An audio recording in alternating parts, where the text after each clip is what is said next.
Борба за работнички права или борба за позиции и моќ. Нема крај на синдикалните маки.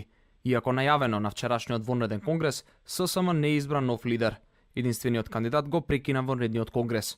Причината за тоа Дарко Димовски вели, оти била во потребата да се демократизирал процесот, а единствен начин да се дозволат повеќе кандидатури за избор на председател на синдикалците била во прекршување на деловникот на неговиот претходник.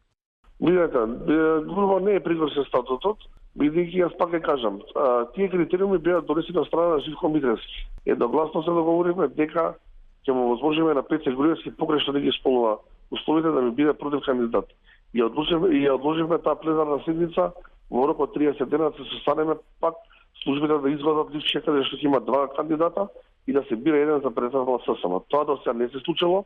На сличен став и од македонскиот полициски синдикат. Велат, потребна е поголема демократија во изборот и повеќе кандидатури за прв човек на Сојузот на синдикати.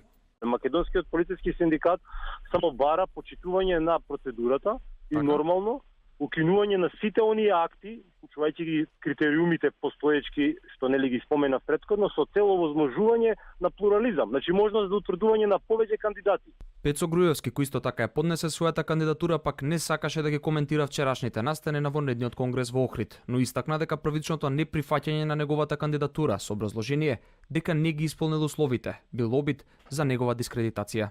Тоа беше обид за моја дискредитација. Времето ќе покаже кој бил во право. Единствена светла точка на се ова е што дава надеж дека ќе заживее синдикализмот во Македонија.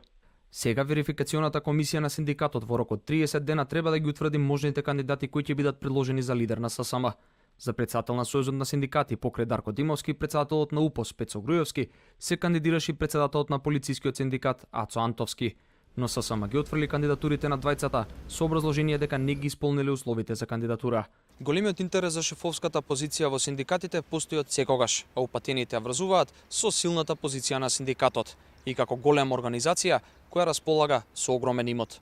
Секој ново раководство на ССМ го обвинуваше претходното за склучување на штетни договори на сметка на синдикалците. Не беше исклучок ниту сега веќе пораничниот прв човек на ССМ Живко Митревски, кој во 2012 година го обвинуваше неговиот претходник Ванчо Моратовски дека склучувал штетни договори за закуп кои биле со важност до 2018 година, а од кои на сметката на синдикатот легнувале неколку стотини илјади денари. Досегашните раководства на ССМ не излегуваа со подетални податоци, колкав е имотот и со колку средства располага Сојузот, кој покрај зградата во центарот на Скопје поседува и неколку регионални канцеларии.